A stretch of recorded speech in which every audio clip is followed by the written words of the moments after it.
Using displacement maps, we can manipulate geometry and layout. And let's go ahead and do that to this blue plane right here. This is just flat. It's a flat subdivided plane. And I'm going to go over to P for properties. And let's go over to, I've got the subdivision order set to last. And let's go over to the Deform tab. And under Displacement Map, I'm going to click T for Texture Editor. And let's change the layer type to procedural texture. And let's just use the default settings. We can go in and change the type of procedurals. We can go and change all the values here. But let's just use the default for now. Use texture. And as you can see, it's displacing the geometry. It's not like a bump map. It's actually moving the points on the geometry. Now, one thing that we can do is we've got this, this yellow ball here. If I wanted to animate the ball moving along the path, it might take some time. I'd have to set keyframes to kind of match the rolling hills of this plane. Or I can use a motion modifier called textured motion. So I'm going to grab this yellow ball, and I'm going to go to M for motion options, and under add modifier I'm going to choose textured motion. Double click to get the options. Now offset, that allows me to decide how far off of the texture, just say off of this surface, I want the ball to be, and I don't want it. I want it to kind of match the surface. So I'm going to do 0, which is the default setting. Scale, I can actually multiply the motion. I can make it more intense. A 1, that does nothing. It has no effect over the motion.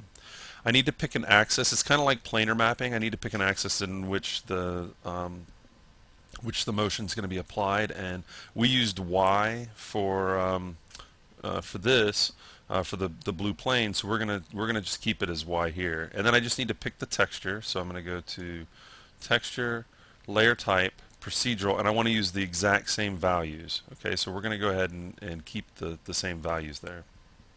Okay, it raises the yellow ball up to the surface, but let's go ahead and I could have just done that. I could have just moved that, but I'm going to go ahead and close this down. Let's go to the top view, and I'm going to take this and I'm going to move here, come over to frame 60. I'm going to move here and frame 30, and let's just move it right here.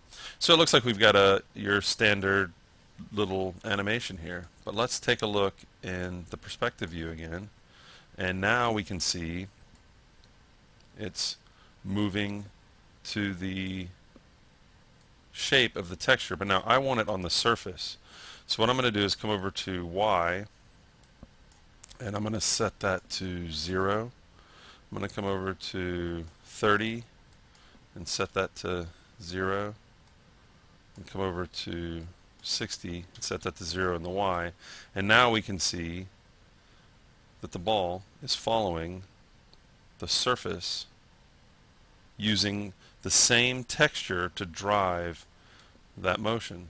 So now it looks like the ball is conforming to the shape of the surface. And I didn't have to hand keyframe. I had to set 3 keyframes to at least set a motion path to say, well, I wanted it to kind of curve around here. But it uses the same texture information to displace that we're using to displace this geometry. Well, it's displacing the motion path. So it allows us to quickly have the object conform to the shape.